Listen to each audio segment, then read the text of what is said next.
Hare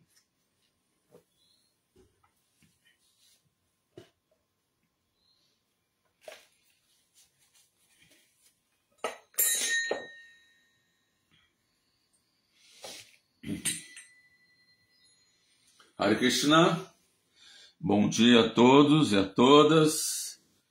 A nossa live de hoje, vamos ler hoje o Srimad Bhagavatam, dando continuidade ao nosso estudo. Está vindo desde a pandemia, terceiro canto, capítulo número 24, estamos terminando esse capítulo, a renúncia de Kardama Muni, é o verso 45. Estamos no finalzinho do capítulo, vamos terminar na segunda-feira, né? E vamos entrar no capítulo 25. Bem-vindo, Marcelo Magalhães, Hare Krishna, Parikshit Das, Carlos Alexandre, bem-vindo, Fernando Araújo, Aribou. Estamos aqui também no Instagram, temos aqui o Senhor Rafani, e temos aqui também Daniel Marinho, ator, e Senhora Lani. O Senhor Lani e Senhora Lani. Hare Krishna. Então vamos cantar um pouquinho antes de dar início à nossa leitura, né? Jaya Radha Madhava Kunja Bihari, Jaya Radha Madhava Kunja Bihari, Gopi Jana Vallabha Girivaradhari, Gopi Jana Vallabha Girivaradhari, Yasodhanandana Vajajanarandana, Yasodhanandana Vajajanarandana, Yasodhanandana Vajanarandana, Yamunatira Vanachari, Yamunatira Vanachari, Jaya Radha Madhava Kunja Bihari, Jaya Radha Madhava Kunja Bihari, Gopi Jana Vallabha Girivaradhari, Gopi Jana Vallabha Girivaradhari, Yasodhanandana Vajajanarandana, Yasodhanandana Vajajanarandana, Yamunatira Vanachari, Yamunatira Vanachari. Jaya Sri Krishna Chaitanya Prabhu Nityananda, Shri Advaita Gadadhar Shrivasadi Gaura Bhatta Vrindam. Jaya Sri Krishna Chaitanya Prabhu Nityananda, Shri Advaita Gadadhar Shrivasadi Gaura Bhatta Vrindam.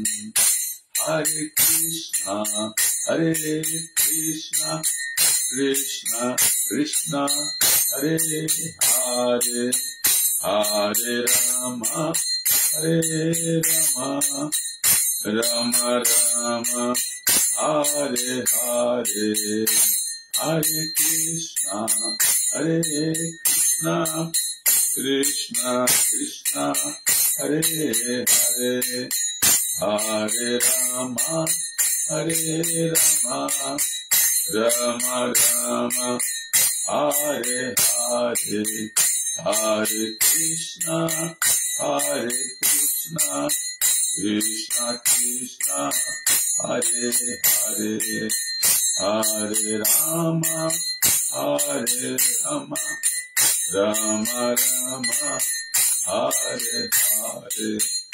Jaya Prabhupada, Jaya Prabhupada, Jaya Prabhupada, Srila Prabhupada, Jaya Prabhupada, Jaya Prabhupada, Jaya Prabhupada, Srila Prabhupada, Jaya Ragana, Jaya Ragana, Jaya Baladeva, Jaya Subhadra, Jaya Jagana, Jaya Jagana, Jaya Baladeva, Jaya Subhadra, Nitai Gora Haribo, Haribo, Haribo, Gora Haribo, Nitai Gora Haribo, Haribo, Haribo, Gora Haribo, Haribo, Haribo, Haribo, Haribo, Prabhupada, Prabhupada, Prabhupada, Prabhupada, Prabhupada, Prabhupada, Prabhupada, Gaur Premanandi, Hari Haribo. Todas as glórias aos devotos e devotas reunidos, todas as glórias devotos e devotas reunidos, todas as glórias devotos e devotas reunidos. Srila Prabhupada Ki Jai, Srimad Bhagavatam Mahagrantha Ki Jai, Gaur Premanandi, Hari Haribo. Só um minutinho que eu vou fechar a porta ali e já volto, só um instantinho.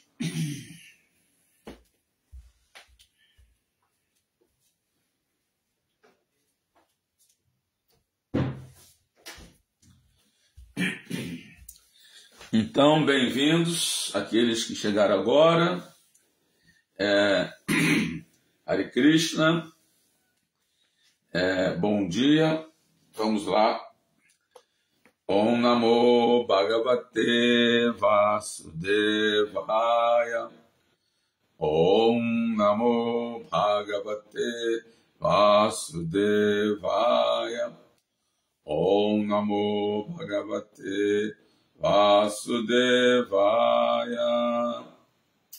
Narayana Namaskritya Naram Chaiva Narottamam Devim Saraswatim Vyasam Tato Jayam Udirayet.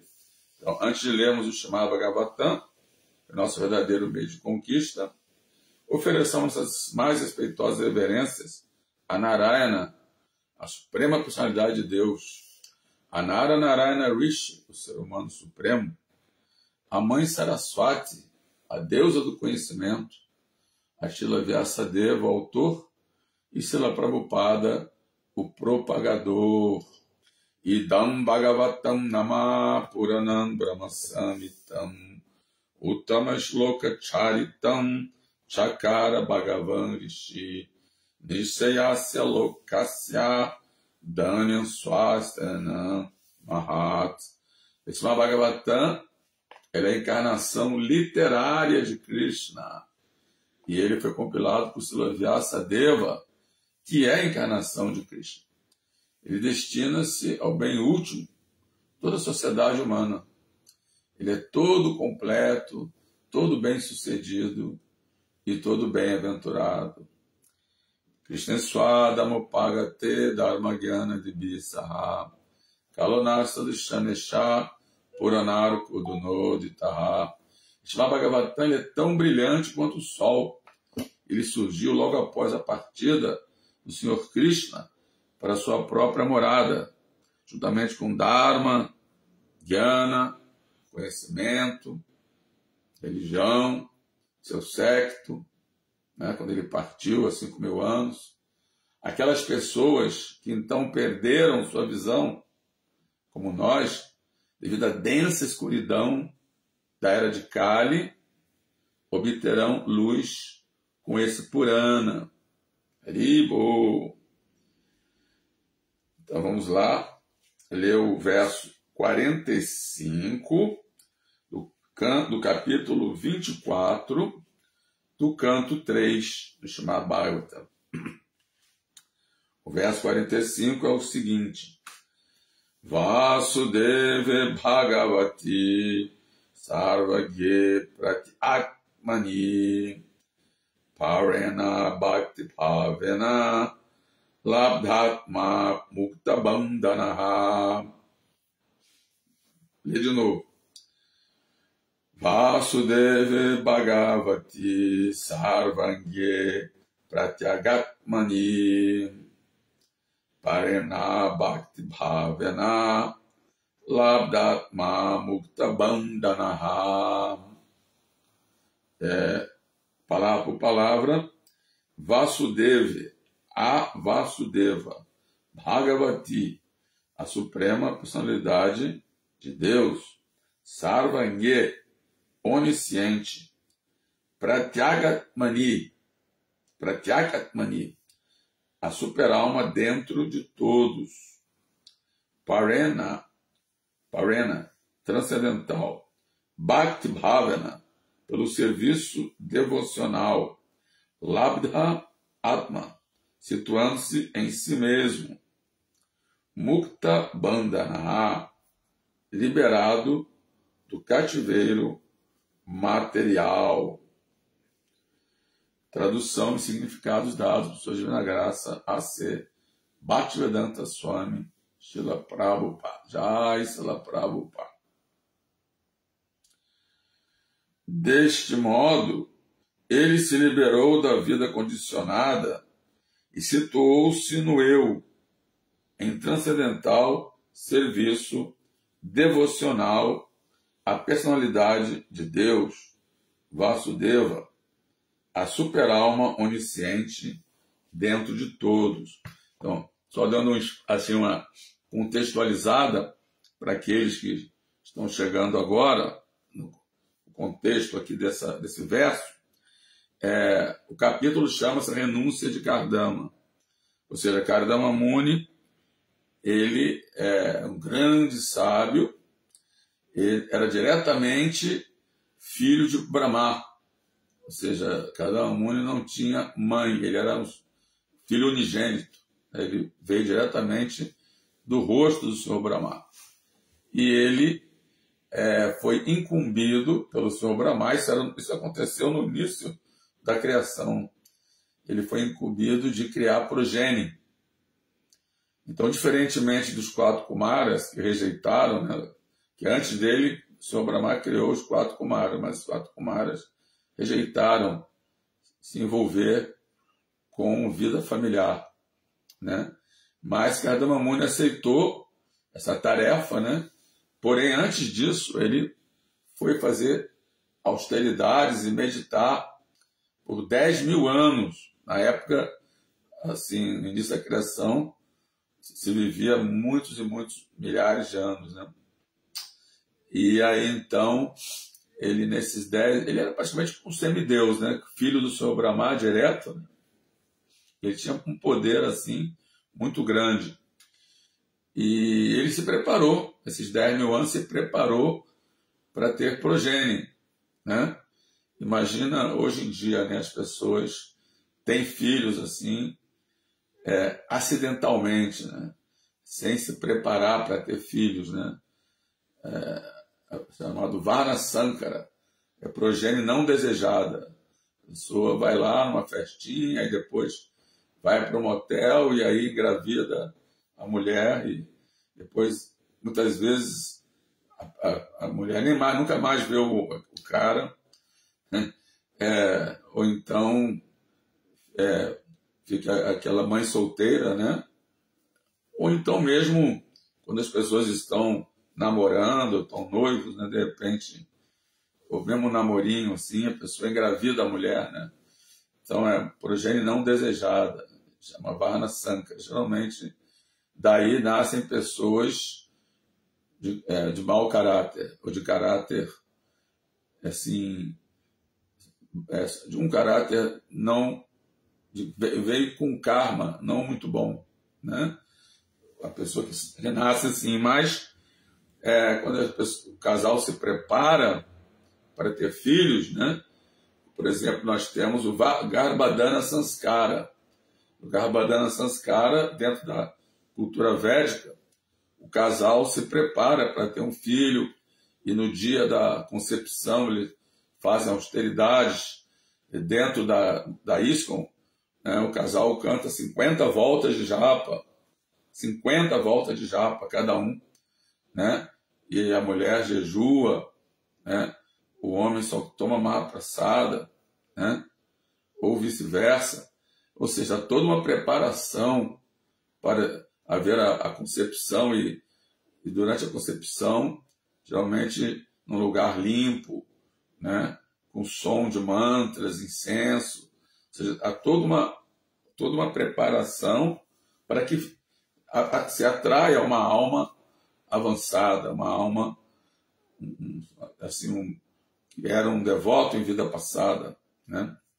Mas quando a pessoa não se prepara, né, então vem progênie não desejado. Então, o Kardama Muni se preparou 10 mil anos para criar a progênie, para criar uma boa progênie, né? E aí, nesse período, ele fez tanta austeridade que o próprio Senhor Brahma, né, foi ter Senhor Brahma, o próprio Vishnu apareceu para ele, né, montado no seu carregador Garuda, muito satisfeito com as austeridades que ele fez, tão satisfeito que ele caiu uma lágrima dos olhos do Senhor Vishnu e transformou, e o lago onde essa lágrima caiu chama-se Bindu Sarovara. Bindu quer dizer uma gota de água, gota de lágrima, né? Então, aí o Senhor Vishnu fez o Darshana para ele e falou, então, que ele estava tão satisfeito com o Kardama que apareceria, que ele ia se casar, né, com a filha de Manu, que é assim o pai da espécie humana, né, o primeiro pai da espécie humana. Então, a filha de Manu é Devahuti, né, que era uma grande yogini também, ia se casar com ele, e que o próprio Vishnu ia nascer como seu filho, né?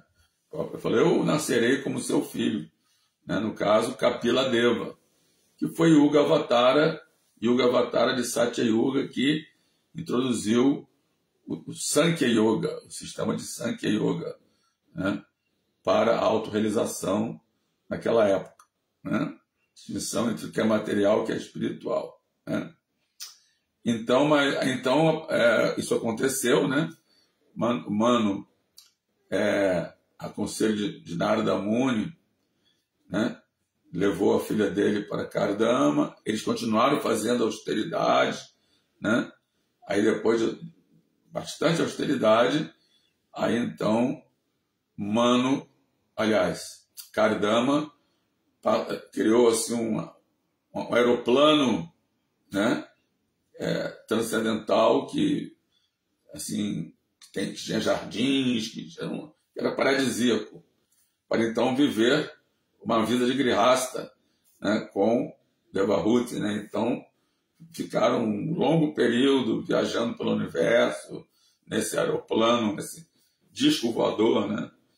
Assim, uma nave maravilhosa, imensa, né? Para poder então viver a vida de grihasta. E aí então Devahuti engravidou de 9 filhas. 9 filhas que iriam ajudar a criar a progênie. Essas 9 filhas depois casaram com 9 sábios, né, que então foram os primeiros progenitores. Mas aí depois, então, o próprio Vishnu apareceu, né, quando o Kardama estava se preparando para sair da vida de grihasta, né, e voltar à vida de sannyasi, que essa foi a condição que ele deu, né? Tudo bem, eu vou aceitar a vida de casado, mas depois, quando o dever de procriar tiver sido cumprido, eu vou voltar para a minha vida de renunciante, minha vida de asceta.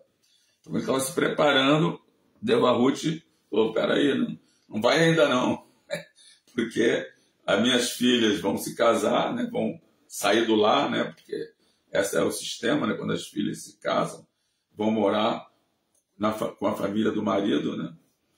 E vou ficar sozinha. Então, você tem que procriar um filho, né? E aí, então, ele concordou e esse filho foi o próprio Kapila Deva. Mas antes disso, teve mais austeridade, teve mais sacrifício, teve mais, assim, meditações e tudo, para que, então, Devahuti se preparasse para receber o próprio Krishna em seu ventre, né? Na forma de Kapila Deva. Então, aqui, agora, no finalzinho desse capítulo, está descrevendo a hora que, então, Kardama Muni, dando-se assim, por satisfeito pelo cumprindo seu Dharma, né, dado pelo seu Brahma, ele vai também cumprir assim, a tradição védica e retirar-se da vida familiar. Mesmo embora o próprio Krishna tenha nascido como seu filho, mas ele ainda assim seguiu o protocolo, né? E meditando em Krishna, ele está saindo do lar, né? Ele está descrevendo, então, qual foi o processo que ele adotou. Ele ficou, assim, vagando pelo mundo, né? E, assim, totalmente renunciado, né? E desapegado do corpo material, né? E aí, nesse verso, está dizendo, né, que, deste modo, ele se liberou da vida condicionada e situou-se no eu, em transcendental serviço devocional à personalidade de Deus, Vasudeva, a superalma onisciente dentro de todos. Vamos ler aqui o significado de Srila Prabhupada. Haribo, Srila Prabhupada que já é. Quando alguém se ocupa no transcendental serviço devocional ao Senhor, ele conscientiza-se de que sua posição constitucional como alma individual é ser eternamente servo do Senhor Supremo, Vasudeva, né? Então, logo essa primeira frase já nos dá assim, bastante insights, né? Porque Sr. Chaitanya falou, né? Jivera Swarupa Roy Krishna Nityadas. Krishnera Tatatva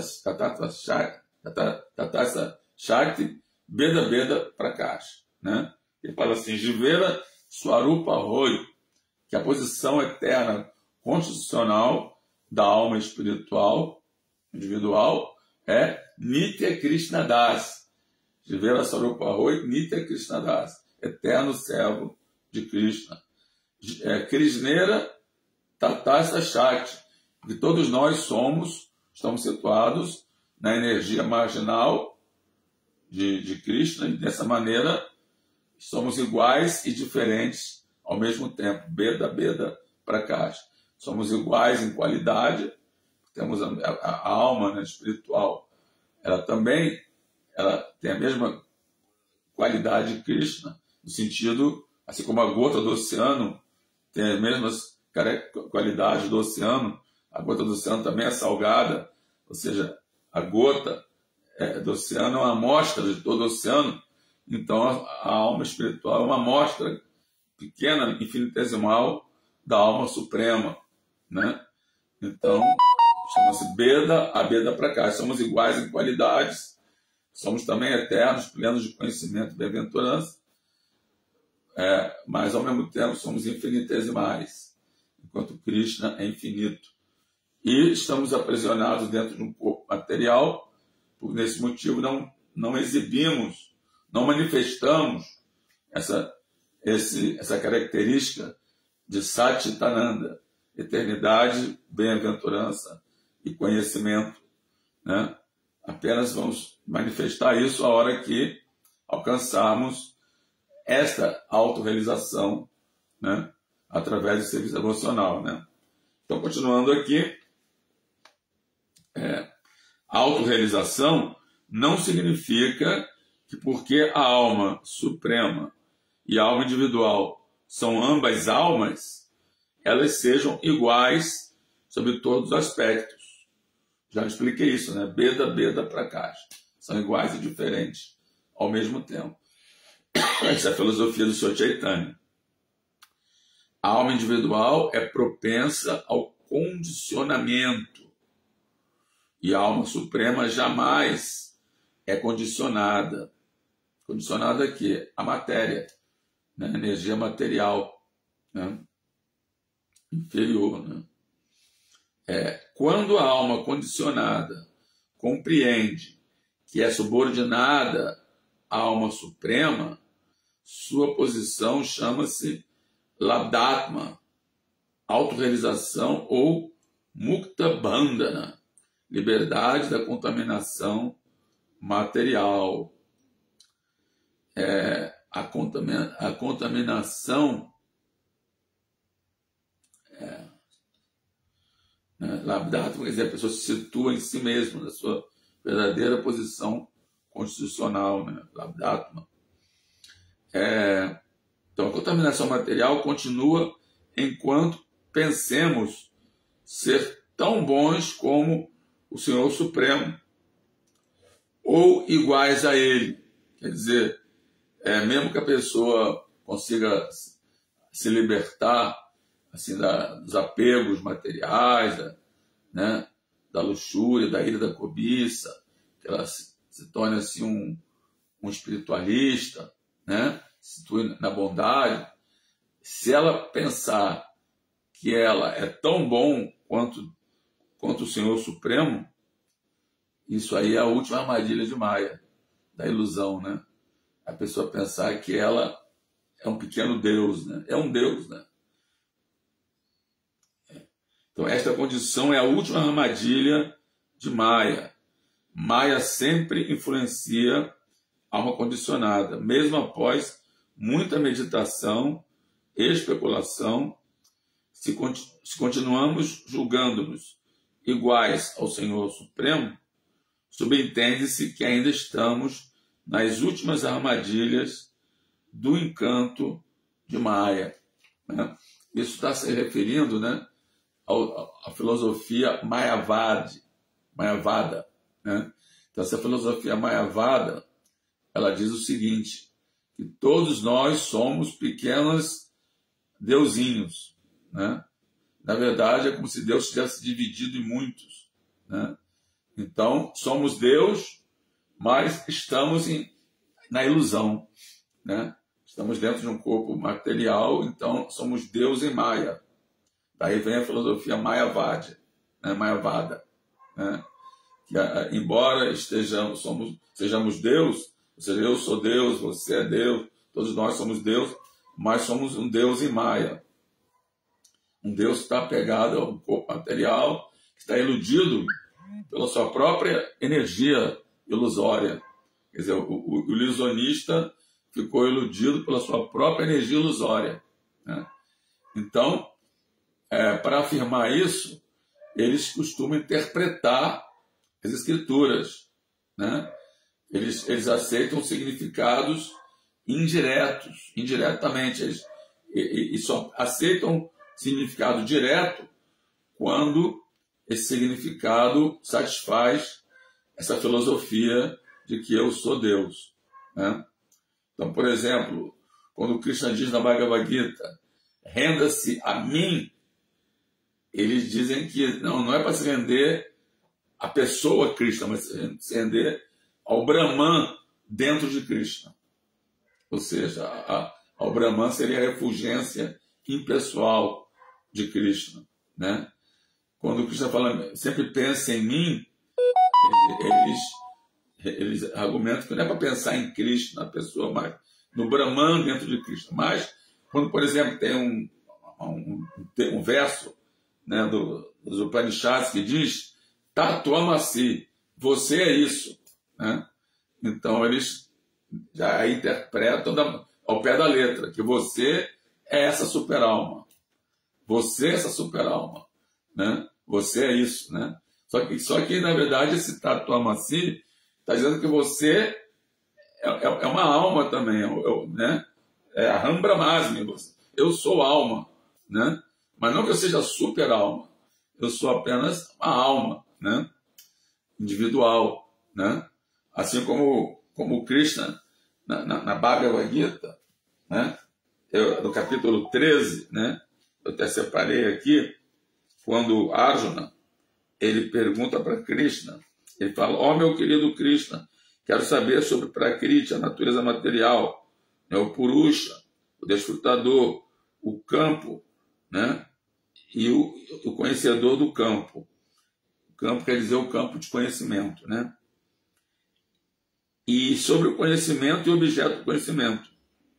Então, a Suprema Personalidade de Deus, o Krishna diz, esse corpo, ó filho de Kunti, chama-se o campo.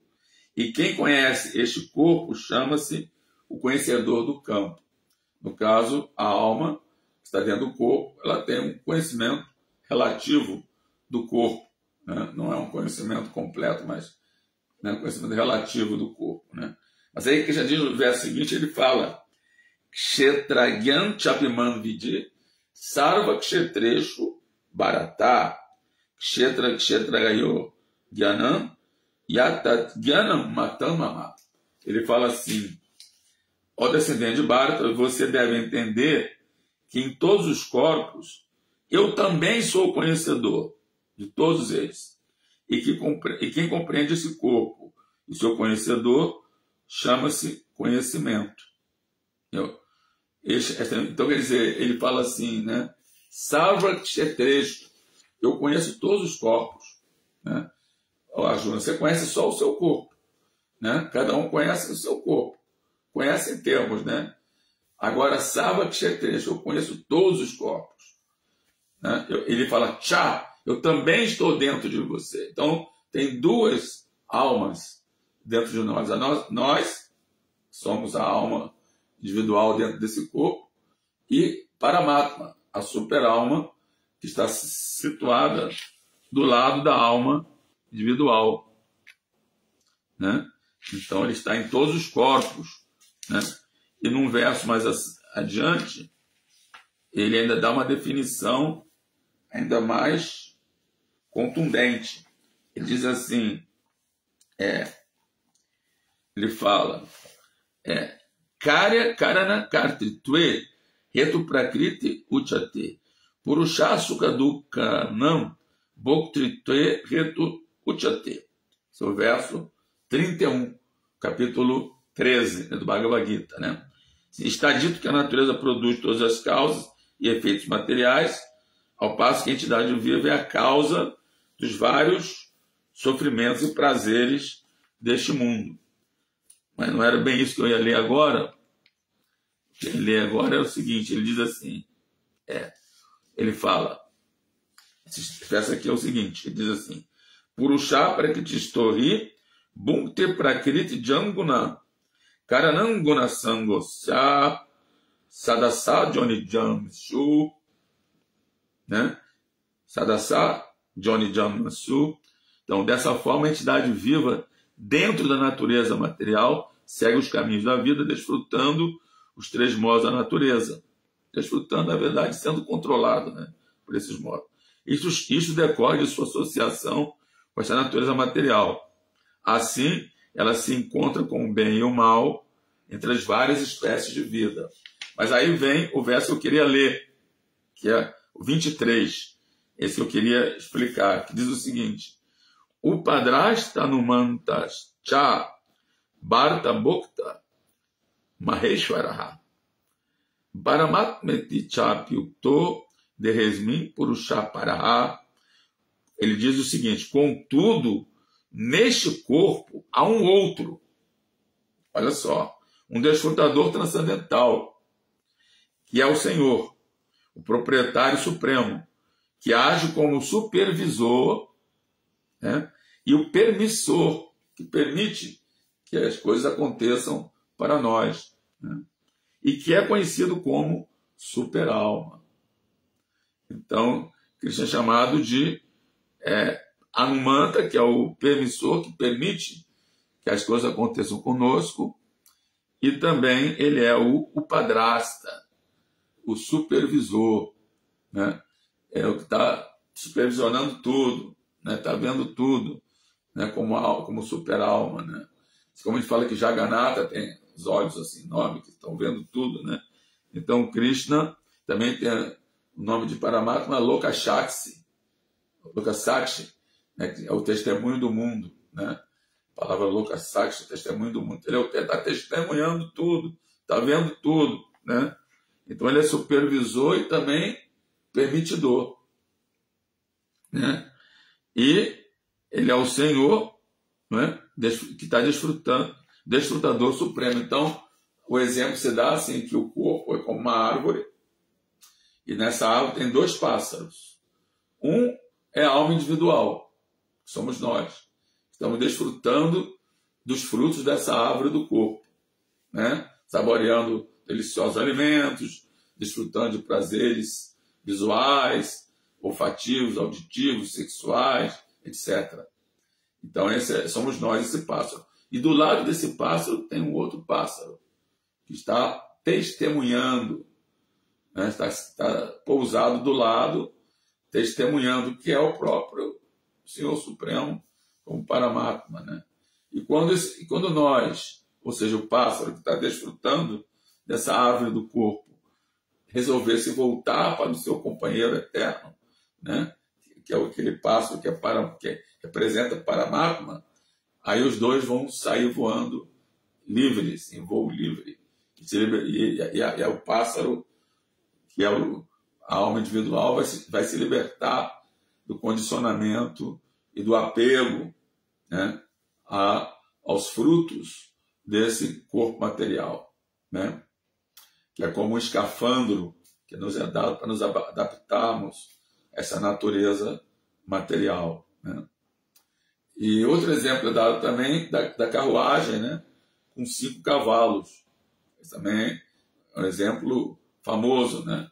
Tem assim, a carruagem é como o corpo, aí os 5 cavalos são os 5 sentidos: a visão, o tato, a audição, o paladar, o olfato, né? E aí as rédeas é a mente, que estão tentando controlar os sentidos, né? E o condutor é a inteligência, está tentando conduzir, né, a carruagem de maneira correta, para que ela não caia em nenhum buraco, para que ela assim, não entre numa rua errada, né? E tem o ego, né, que é o passageiro, que está sentada ali na carruagem, dando comandos para o cocheiro, né, que está dirigindo a carruagem. Não quero que você vá para lá, não, quero que você vá para lá. Então, esse personagem que está sentado, que é o ego, ele tem que ser bem orientado, porque senão ele vai orientar errado a carruagem. Mas ainda tem do lado desse passageiro, tem um carona, que é a super-alma, né? Isso aí não é falado no Upanishad, mas eu estou falando baseado aqui nesse verso do Gita, que do lado, né, desse passageiro que está sentado na carruagem, que é o ego, né, o falso ego, né, que se julga assim, o dono da carruagem, que se julga assim, o controlador, né, e está dando orientações para o cocheiro, que é a inteligência, né, qual é o caminho que ele quer seguir.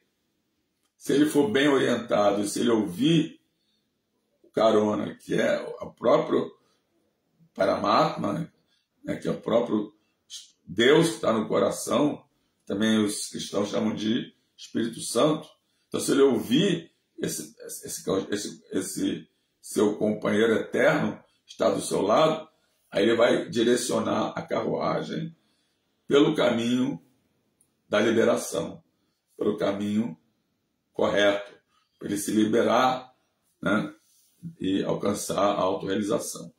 Vamos continuar aqui, então, ler o significado. Quero agradecer aí Lila Govinda, que entrou, Hare Krishna, Otávio, Oxastri, né, que entrou, Otávio Daniel, o Luiz Rocha Goulart, né? Tem uma pergunta ali: qual é a diferença entre Goura e Goranga? Isso é fácil responder.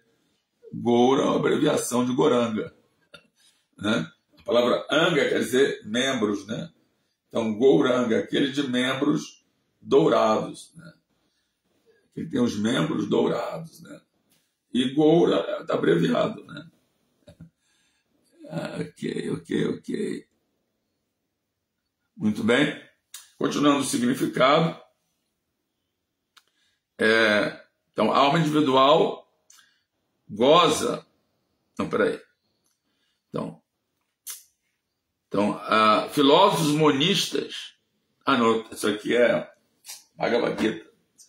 É o significado do Bhagavatam, né? Filósofos monistas são os Mayavadi. Né? Então, continuando, né? A contaminação material continua enquanto pensemos ser tão bons como o Senhor Supremo, ou iguais a Ele. Esta condição é a última armadilha de Maya. Maya sempre influencia a alma condicionada.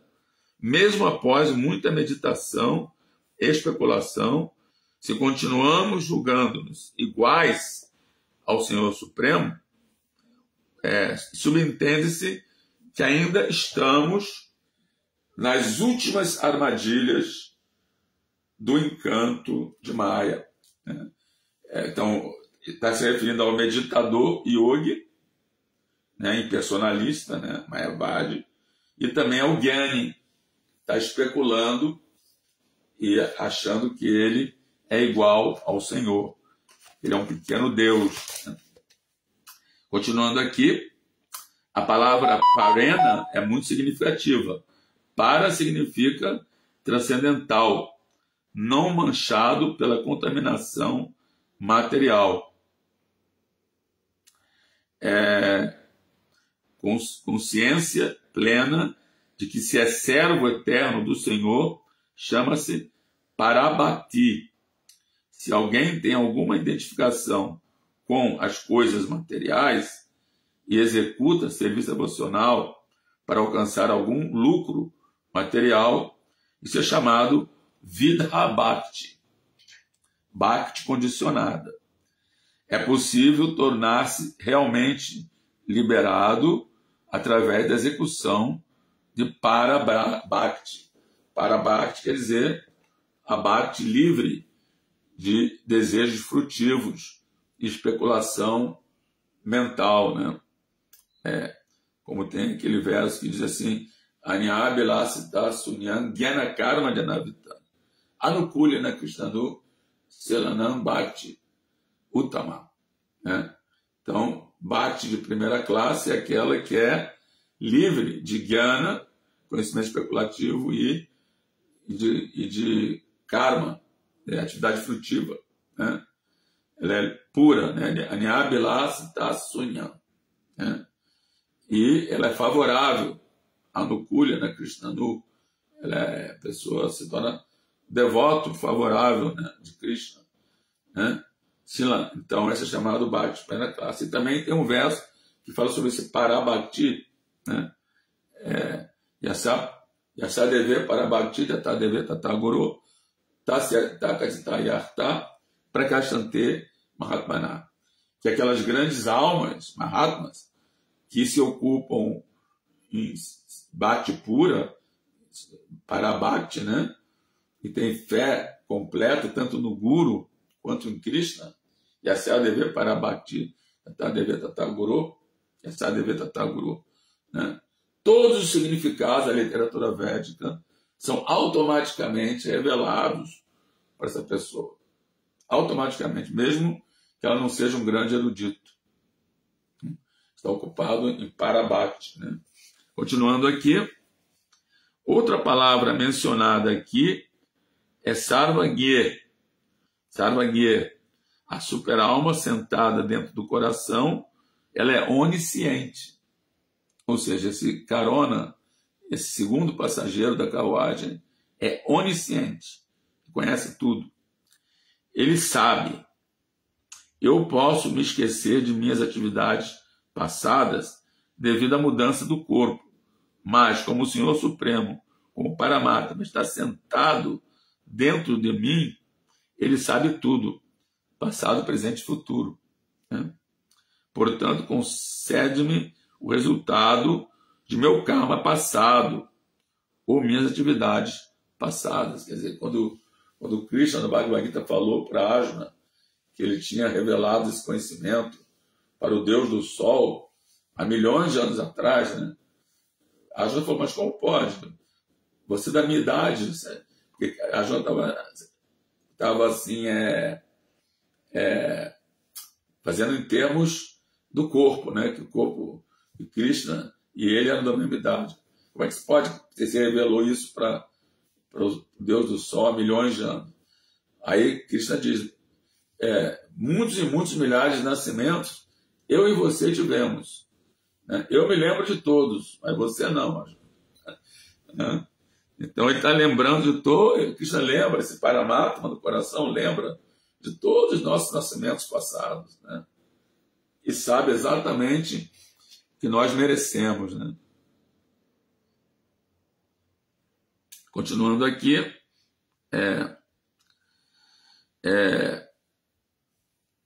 então ele sabe tudo, portanto concede-me o resultado de meu karma passado ou minhas atividades passadas. Pode ser que eu me esqueça, mas ele me outorga sentimento ou gozo pelas más ações e pelas boas ações, um sofrimento, né? Ele me outorga sofrimento ou gozo pelas más ações e pelas boas ações de minha vida passada. Não devemos pensar que estamos livres da reação por termos esquecido as ações de nossa vida passada. Quer dizer, a pessoa vai pensar, como eu não me lembro de nada, né? Então estou livre de reações. Né? A pessoa tenta... Né? Não me lembro, eu fiz tudo isso na vida passada, mas como eu não me lembro? É como, por exemplo, se um criminoso, né, ele é pego pela polícia e aí a polícia fala, você roubou. Mas eu não me lembro. Então, tudo bem, estou livre, eu não me lembro. É a mesma coisa, né? A pessoa dizer que não se lembra não quer dizer que ela não vai ser punida. Né? Continuando aqui, não devemos pensar que estamos livres da reação por termos esquecido as ações de nossa vida passada ou das nossas vidas passadas. As reações acontecerão e a super-alma, a testemunha, é quem julga que tipo de reações serão. Na verdade, aqui está dizendo que essa super-alma julga, mas na verdade quem julga é Yamaraj, né? É uma expansão, um semideus que julga qual o tipo de reação que cada ser vai ter e para onde ele vai depois da morte. Né? Então é super-alma indiretamente, através de Yamaraj. Né? Mas ela também está ali para outorgar, para permitir que as coisas aconteçam. Né? É dito no Bhagavad Gita os 5 sintomas da ação. Né? 5 fatores da ação. 5 fatores. O primeiro fator é o local onde você executa a ação. Por exemplo, você pode nascer aqui no Brasil, pode nascer na África, num país miserável, pode nascer num país rico. Né? Então, o local é muito importante da ação. Segundo fator é o executor, né? A qualificação do executor daquela ação. Né? Assim, que qualificação ele teve, né? De acordo com o seu karma. Terceiro fator da ação seria os sentidos. Né? Ou seja, assim, a sua imagem, né? Todos os 5 sentidos que estão agindo aí para que a ação seja executada. Né? Por exemplo, se uma pessoa é cega, ela já tem aí uma deficiência para executar alguma ação. Né? Se ela é surda, se ela é muda, então os sentidos também influenciam para que essa ação seja executada bem ou mal. Né? Depois tem o esforço que a pessoa empreende. Né? Vai ser também um fator preponderante para que essa ação seja bem sucedida ou não. Né? mas em última análise, Paramatma, super-alma. Né? Mesmo que você seja um lugar assim ideal, mesmo que vocês tenham assim muitas qualificações, mesmo que você está com os sentidos bem ativos e a mente bem ativa, e mesmo que você faça bastante esforço, se a super-alma não sanciona, você não consegue sucesso na sua atividade. Né? Então, a super-alma é o fator assim, permitidor, né? O padrasta. Né? Bom, então vamos... Uma Gyana Timirandasya, Gyananjana Salakaya, Shakshura Militandjana, Tasmai Siguravena Maha. Si Chaitanya Manobistan, Stapitandjana Bhutale, Swarupa Kadamahayam, Dadati Swapadantikam. Nascemos na mais escura ignorância, o mestre espiritual abre nossos olhos com a chote do conhecimento. Ofereçamos, portanto, nossas mais respeitosas reverências a ele. E quando é que Srilarupa Goswami estabeleceu nesse mundo material a missão para satisfazer o desejo de sua Chaitanya, me dará refúgio a seus pés de lótus. Anchakalpa Tarubhyashaki Pasinda Bhayavachá. Patitanam Pavanebhyo Vaishnavev Namonamah. Ofereçamos nossas mais respeitosas reverências a todos os Vaishnavas, devotos do Senhor, inclusive os presentes aqui nessa live, que são cheios de compaixão pelas almas caídas, como eu, né, por exemplo, e que são como aves dos desejos, satisfazem o desejo de todas as entidades vivas. Né, especialmente a sua divina graça a ser Bhaktivedanta Swami, Srila Prabhupada.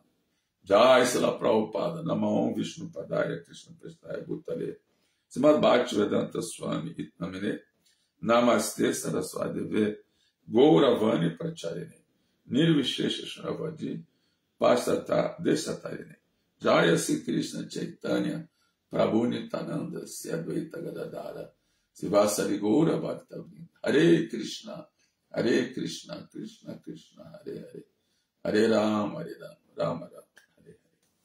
Vamos ler de novo o verso de hoje. Vamos ler o verso anterior, né?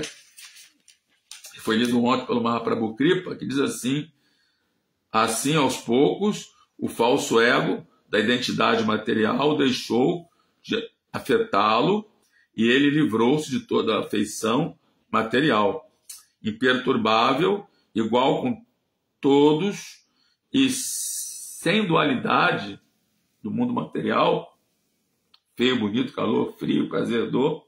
Ele realmente podia ver-se a si mesmo, podia assim se autoconhecer, né? Sua mente introverteu-se e estava perfeitamente calma, como um oceano sem ondas. Quer dizer, ele chegou ao Samadhi, né?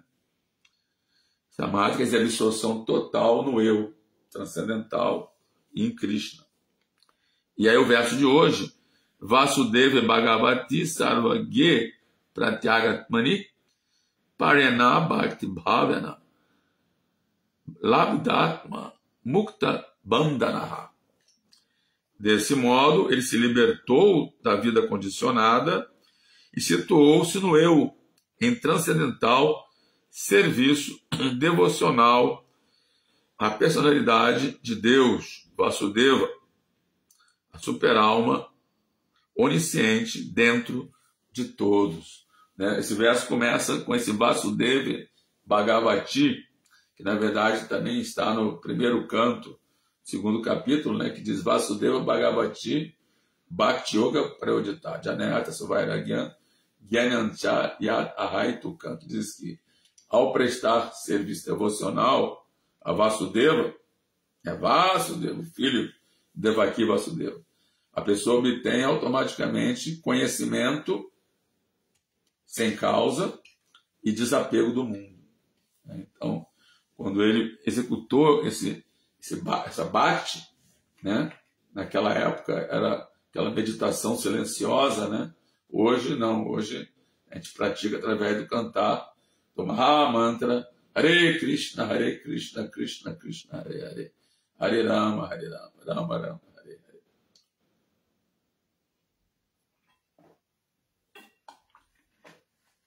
Vamos ver aqui os comentários, né? As perguntas.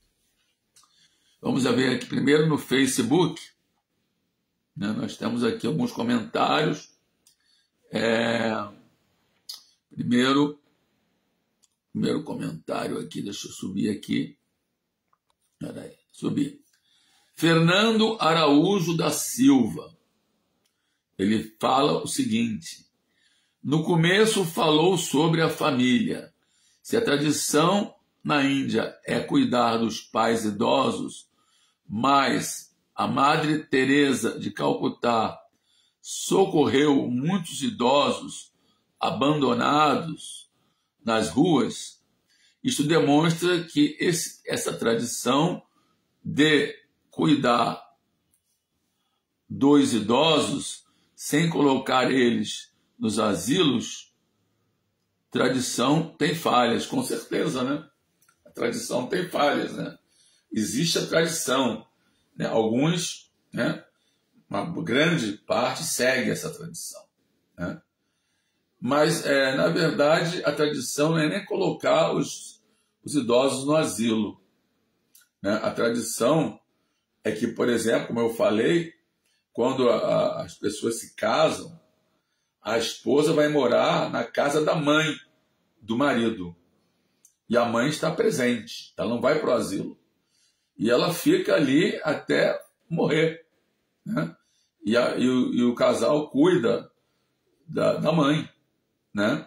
E se caso o marido morra, ou sei lá, toma sannyasi, a mãe ainda está viva, o filho mais velho cuida. Então, na verdade, a tradição nem é mandar para asilo.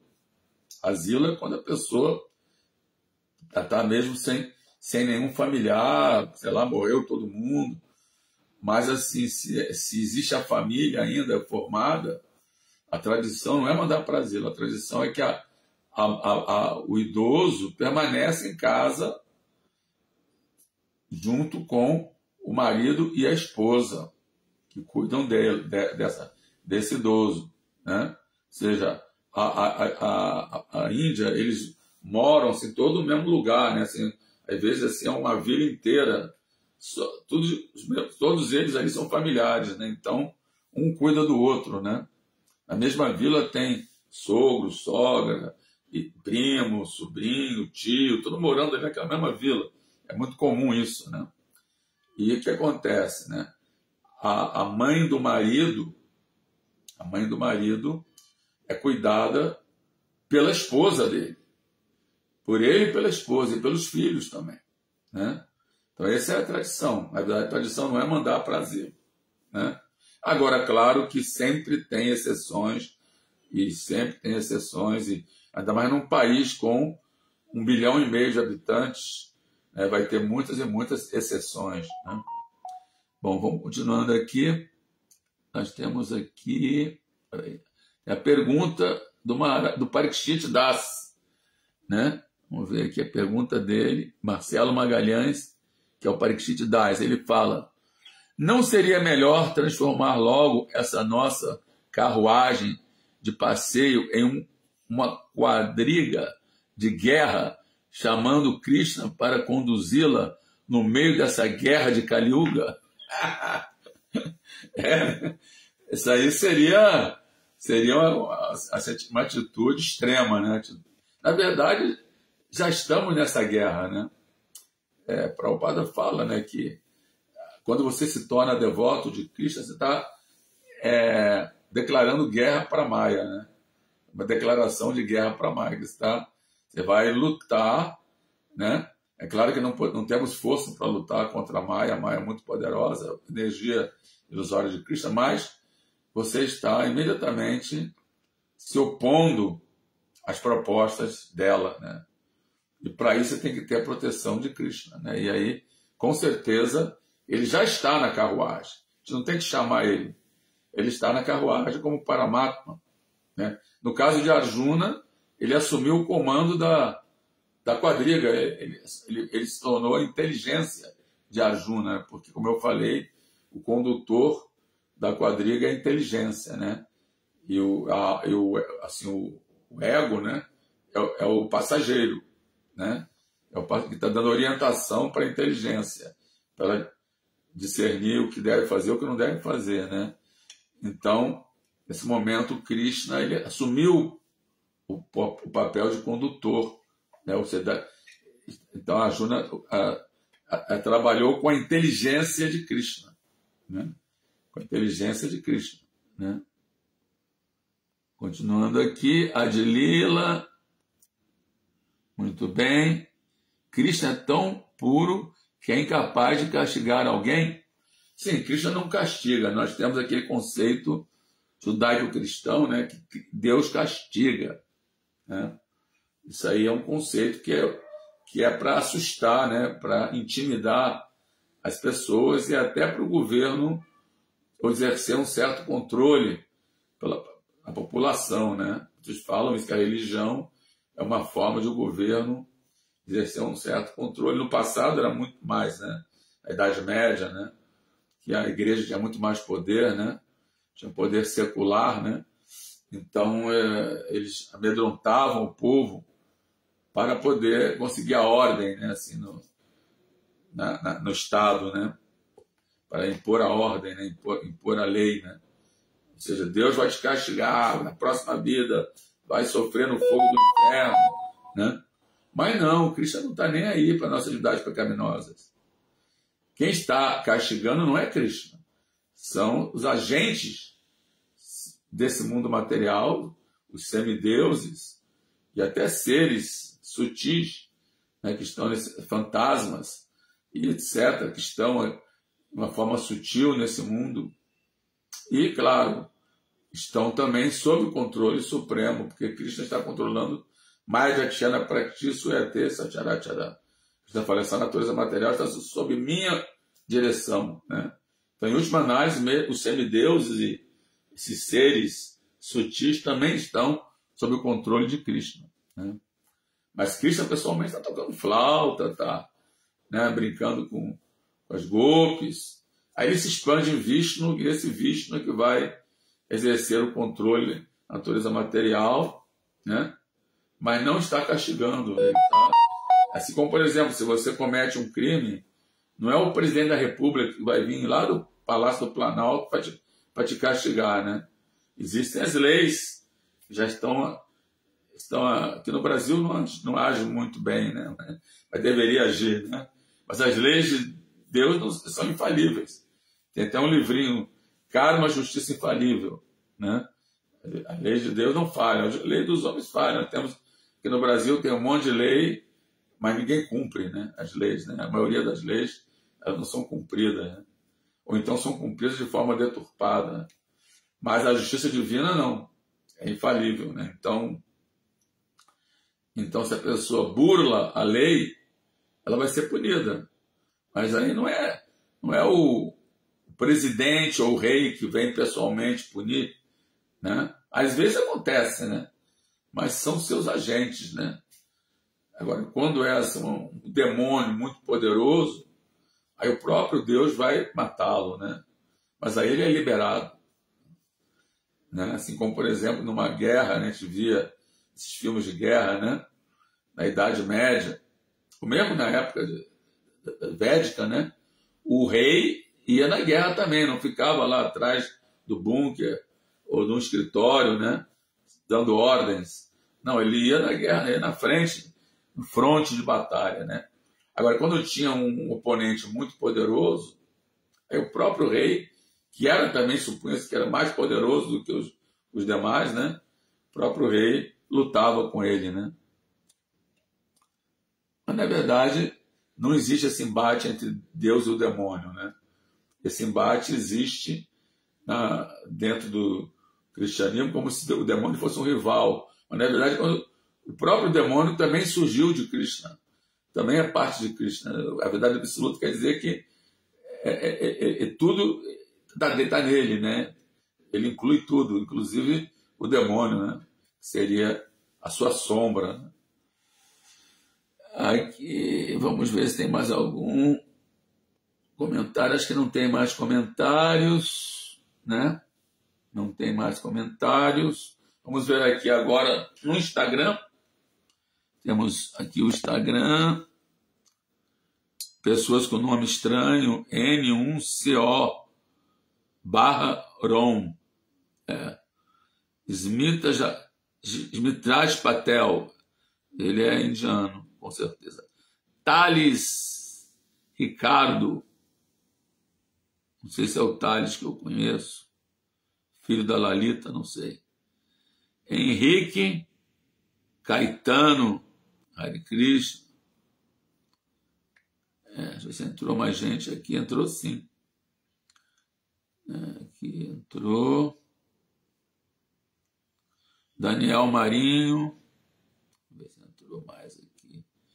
Loja Govinda, artigos orientais.